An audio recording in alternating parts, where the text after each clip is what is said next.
Hello, MCU fans.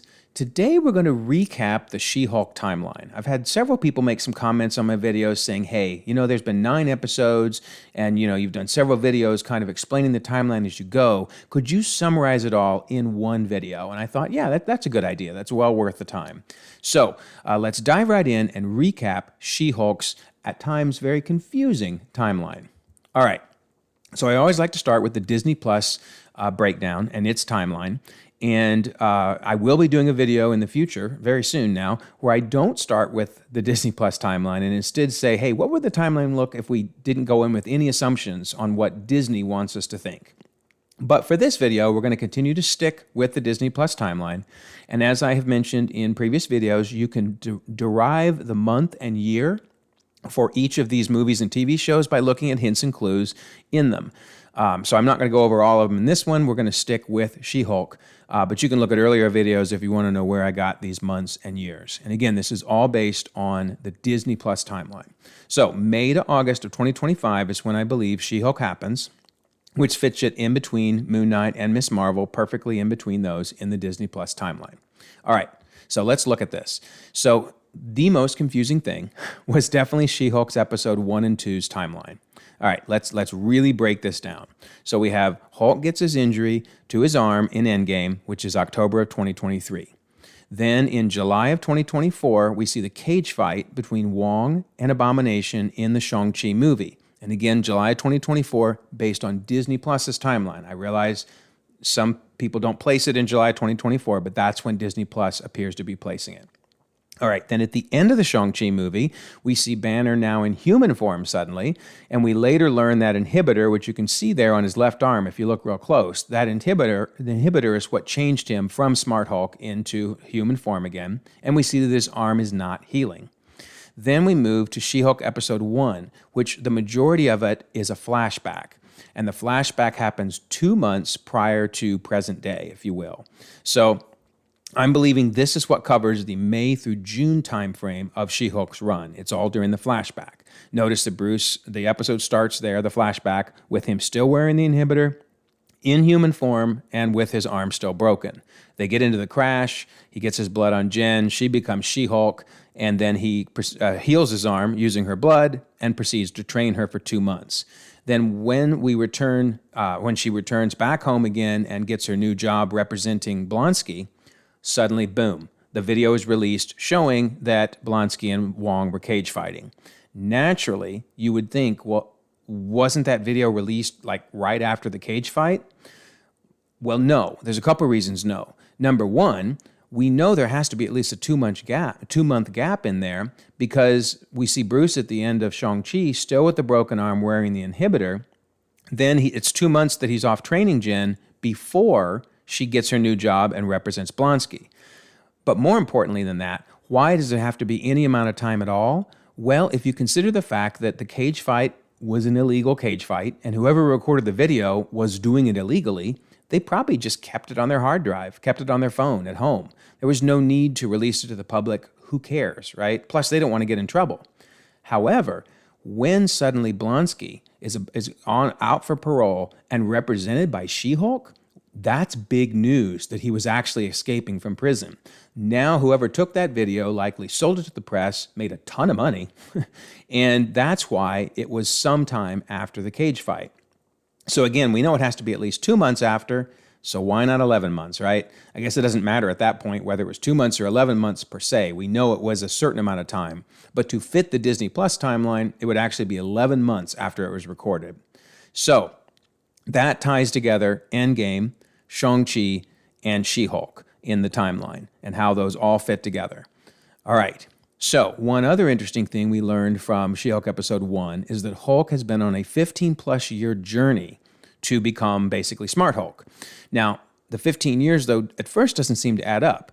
I say that because we learn in The Incredible Hulk that he becomes Hulk in 2006 because that's 5 years before the actual movie. In the movie, they mention he's been Hulk for 5 years at that point, and there's been some timelines released by Marvel early on that also established the 5-year time frame. And then, of course, now present day is May of 2025. So at first I thought, well, that doesn't make any sense. That's 19 years, not 15. However, what he was referring to is when he became Smart Hulk, which he mentions he did that during 18 months on the island, the same island that he trained Jen on. And that after that, he became in control of his Hulk personality and his Banner personality to fuse them together into Smart Hulk. Well, if we assume that had to be sometime during the blip, obviously, and sometime before his appearance in Endgame as Smart Hulk, then if you put it around 2021, 2022, there you go, 15 years. So it's kind of cool. We learned that it was probably mid-blip or mid to late blip that he learned how to become Smart Hulk. So very cool. So again, that's in the May timeframe of She-Hulk's May to August running time. All right. Then we look at Wong's outfit chronology to try to figure out when was Wong's appearance. This is the second most confusing thing about the She-Hulk show. So we know that Wong was dressed in a more reserved, simpler garb in Shang-Chi and then in No Way Home. And then we know in Multiverse of Madness, he shows up in his superhero outfit, as I like to call it. And then in She-Hulk, he shows up in that same outfit. Well, because No Way Home and Multiverse of Madness are tied very closely together, that means he probably started wearing it during Multiverse of Madness or before Multiverse of Madness, and therefore in She-Hulk, theoretically, that would place him after Multiverse of Madness in chronology. But there's a more important reference given, and that is that when Wong appears and talks to She-Hulk about what to do about Blonsky and everyone, he throws out the line of, "I'm not erasing everyone's memories, not again. It's very messy, believe me."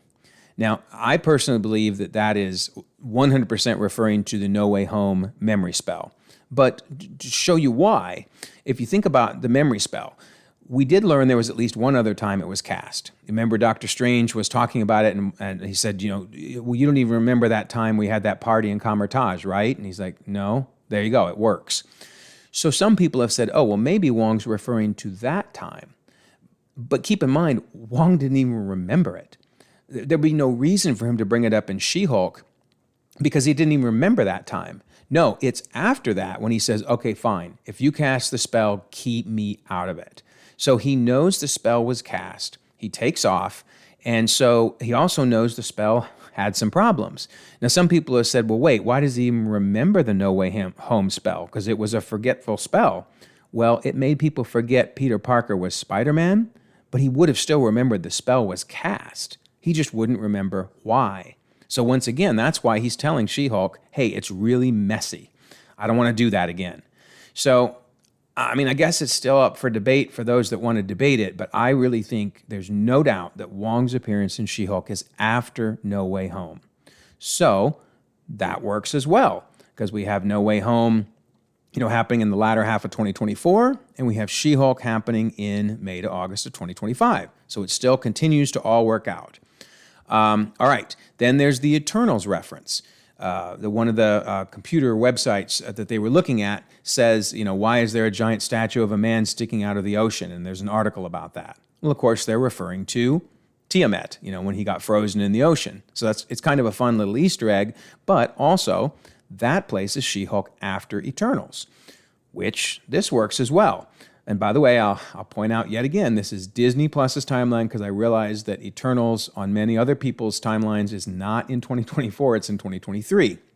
But this is where Disney Plus is placing it. So this still all fits, which is great. All right, then we have Rogers the Musical. Of course, in Hawkeye, we saw the big opening number for Save the City, and we saw all the posters and billboards for it. Well, in She-Hulk, it's pretty cool. We get the reference. We see the billboard for Rogers the Musical. And also actually in Spider-Man No Way Home, while they're swinging around, we see a billboard for Rogers the Musical. So this doesn't necessarily firmly place She-Hulk after No Way Home and after Hawkeye, because technically speaking, the billboards showed up around No Way Home timeframe, July timeframe, and then we're still out there during She-Hulk's timeframe, so almost a year later because, it was obviously a successful play and people are still watching it. But technically, this doesn't mean She-Hulk has to happen before or after Hawkeye. However, when you throw in that Disney Plus says it happens after Hawkeye, okay, well, then we know. So it's just kind of a fun Easter egg showing us that in all three of these occurrences, or all three of these movies and TV shows, we see the same poster. So pretty cool. All right, then we get to the third confusing reference inside She-Hulk. So in the final episode, they mention Lady Thor, and the dude's complaining about, it's another ripoff of a male character, et cetera, et cetera. So, his complaint aside, the important thing is Lady Thor, i.e. Jane Foster, the mighty Thor, is mentioned. Okay, so let's look at this. We know in Thor Love and Thunder that Jane had a very important blood test on April 30th. We also know that she made a comment about 6 months ago and kind of lumped several things in. She mentioned that she found out about cancer and obviously headed to New Asgard. It's a little unclear what specifically was the 6 months ago, but let's keep in mind there's a 6-month time frame around the point when she got her blood test on April 30th. So then, how long has she been Mighty Thor? Because if she's not been Mighty Thor long enough, people wouldn't know who she was, right? So how long was she Mighty Thor before Thor showed up in Thor Love and Thunder? Well, we know that when he arrives, Jane's an established member of the community because everybody cheers when she suddenly appears and starts fighting off all those creatures that Gorr sent. So clearly they know who she is, right? She didn't just show up yesterday. She's had enough time to try out a lot of catchphrases, as Valkyrie explains. Jane and Valkyrie have become close friends. I mean, you can tell their friendship is real. It isn't something that happened in just, 5 minutes ago or 2 days ago.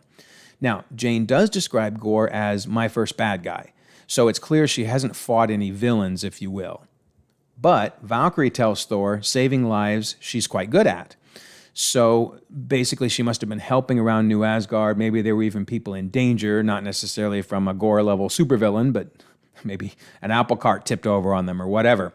But the point is, she spent some time saving lives around New Asgard, and that's obviously why they like her. And she's a very welcome member of New Asgard. But then Valkyrie also says she's only been Thor for a minute. So that might make you think again, okay, it hasn't been very long. But keep in mind, these are Asgardians. I mean, Thor has been Thor for what, almost a millennium? So to them, a couple months really would be a minute. So I wouldn't necessarily take her saying a minute to mean it's only been a day or two. I think if you look at all of these things combined, she's been Mighty Thor for a couple months, most likely, learning how to use her power set, learning how to fly, learning how to make the hammer break into the pieces and come back together again. All right, so let's piece all this together and look at the timeline. If she left for New Asgard on April 30th, or sometime close to after that blood test on April 30th, then she would have been in Asgard during most of the duration of She-Hulk, the May to August timeframe. Because when Thor shows up in present day in the storyline, which would be September, that's when we learn all those facts about Lady Thor. So, yeah, she would have been Lady Thor. And of course, New Asgard at this point was a tourist destination, extremely popular. It's no surprise that the mighty Thor would have been mentioned. And so therefore, the Lady Thor reference there in episode 9 around August timeframe totally makes sense. All right, so why August? Okay, there is a key date. There's very few dates actually given in She-Hulk, but there's a key date that shows up in the final episode when they're looking over all of the things they've learned about intelligentsia. There on the board is a Post-it note that says Event Instigator 816. I have tried my best to read anything else on here. It maybe says theft in locker room. I can't tell what it says. Maybe someone else who's got a 4K and a really good zoom can make it out. But the point is, something important happened on 8/16. So the episode, at least that episode or the later episodes, have to be happening as late as August. So that works out good, right? Because we're talking May to August of 2025. So this all really fits. All these references, all the ties, they really all come together into this May to August timeframe of 2025. Then you throw in at the end, Hulk finally comes back from Skaar with his son Skaar, and he mentions he's been gone for a while. Well, that also works because Hulk left around the June timeframe after he trained She-Hulk, and now he's been gone for 2 months, because it would be August. So even that works perfectly. So I really think this May to August timeframe of 2025 fits in with all of the different references and all the different links to other TV shows and movies in Phase 4. Very cool. So Now, we wait for where She-Hulk appears next, and we see how many times she references another 6 or 7 different shows and movies and makes us have to scratch our head, right? Now, I'm really excited for seeing her appear again. Tatiana did a fantastic job portraying She-Hulk, and I just can't wait to see her interacting with even more characters in the MCU. So, hope you enjoyed this video. Like it if you don't mind. Subscribe if you haven't already. You can check out more content, and let's all continue to enjoy the ever-expanding, ever-growing Marvel Cinematic Universe.